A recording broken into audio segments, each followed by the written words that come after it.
quickly, before we get started, I do have a couple of notes. Of course, we're joined by Murray State, who will play in the championship game tomorrow. That game is at 1 o'clock on ESPN2 against the winner of this next game between Illinois State and Evansville. With the win today, that was Murray State improved to 30-3 on the season. We were the second team in Missouri Valley Conference history to win 30 games. Missouri State in 91-92, which was the Final Four team, was the only other Missouri Valley Conference team to win 30. Hallie Rote became the single season scoring leader in Murray State history today. Congratulations. And Sharice Curry jokes at the single season rebound record as well. Post-game notes report will have that information. So, Coach, if we could begin with an opening statement about the game from you. We'll take questions from the student athletes, and then we'll follow with more questions for Coach. And I do ask everybody to speak directly into the top of that microphone. Tanya Warren is one of the best coaches in the country. I had the utmost respect for her. I love her. She's been a mentor to me, even as a competitor. Their staff is unbelievable, and they have them prepared. The things that they did to us in the second quarter, we talked about, but we obviously weren't prepared for it. Definitely got out-coached in that second quarter and even the third quarter. But there's just something about this team. And they never quit. And we lost our belief a little bit there in the third quarter, but starting the fourth quarter, we just talked about believing again and having no regrets and just getting locked in. And, one of the best quarters that we've had all year in that fourth quarter, just had kids step up, make big play after big play. We got consecutive stops, held them to 6 points. So couldn't be more proud of our team, but much respect for Northern Iowa. They've got a heck of a squad. Questions for the student athletes?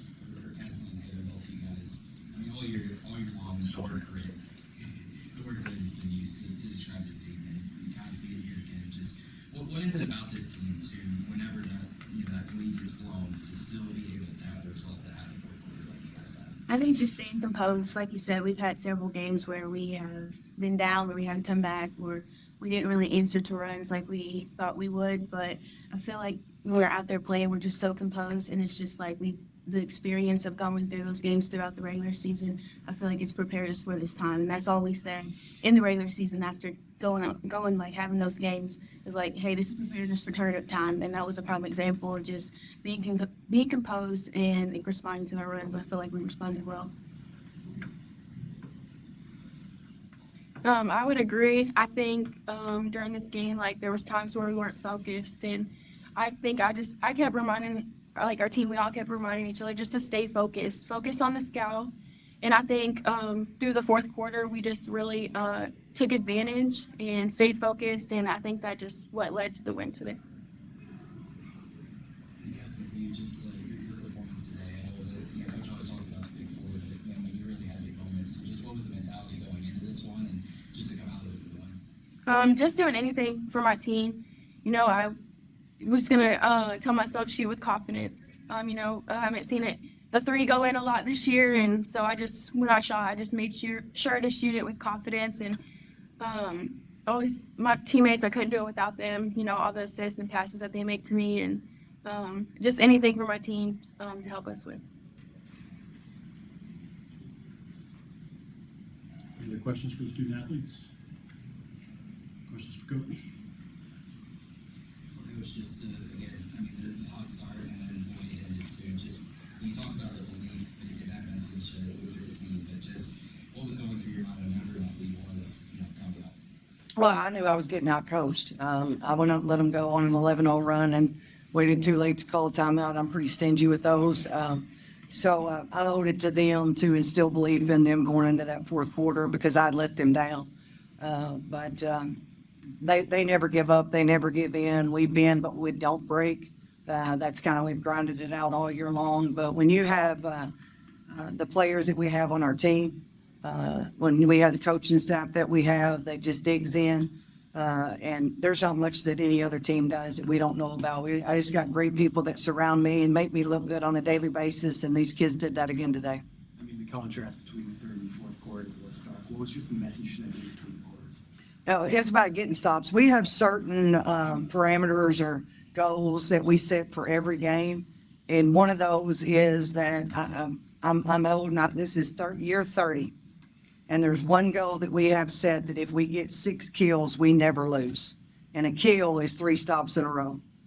And I kept telling him if we can just get those 6 kills, and we did that. I think we ended up with 7 actually, because we got 3. We had 3 going in the fourth quarter, and we got 3 or 4 there in the fourth quarter. And again, just a belief that we can do it when we put our minds to it. But you know, when the ball's in these kids' hands, they're going to make things happen. And you know, you have kids like Kez step up all year. You know, some people are kind of what you call the unsung heroes sometimes that are behind, you know, really great. We have a lot of really great players. But I think Keslin's been the glue. She's rebounded. She's played out of position all year. She's made big shots. She's made big plays. She's posted up bigger kids. And sometimes people get overlooked because, you know, I'll say it, social media, people look at how many points you get and things like that. But the kids that hold this team together aren't necessarily going to show up on an all-conference team, but they're going to make us win 30 games and put us in the championship tomorrow. So really proud of those kids on our team that do what they have to do to help us win. To go from that, you know, rough quarter from the field with 13 to an 18-0 run to open up the fourth, how does that kind of speak to the confidence and the mentality that the girls play with? They just believe in each other. They have so much belief in each other. I mean, that's why, I get mad a lot, and I get upset, and I get angry, but they're always like, Coach, we got it. We got this. And then they calm each other down, and they calm me down, and they just continue to push each other and continue to it's just like they're just whispering belief into each other's ears every second of the game. And one thing I love about this team is if Kesler makes a shot, everybody celebrates. If Haven makes a shot, everybody celebrates. Hallie makes a shot, everybody celebrates. Raleigh, you know, it doesn't matter, because the thing that makes teams special, especially when you have great players, is when nobody cares who gets the credit. And I think this team has shown that all year. We've had different leading scorers. We've had kids get player of the year, newcomer of the year, defensive player of the year, kids not get on the all-conference team. They don't care. They just want to win. And I think that that's what separates this squad from a lot of squads that I've coached and, you know, other squads that we go up against. Coach, Hallie scores 5 points first 2 minutes, doesn't score for 2.5 quarters. What did Rhode Island take her away, and what did you guys do to get her back free and loose in the fourth quarter? Yeah, well, they're trying one too. You know, they know that everything starts with our guard play, so they took Hallie and Haven away quite a bit. But that's when Keslin shows up. That's when, you know, Sharnice kind of starts to get going. Raleigh, all the different players on our team. But I mean, they just basically said, don't let her touch it, which is what I would do if I was trying to guard our team. I mean, I may be giving clues away. Surely to goodness everybody knows this, but I mean, everything starts with our 2 lead guards. So denying them the basketball is very smart.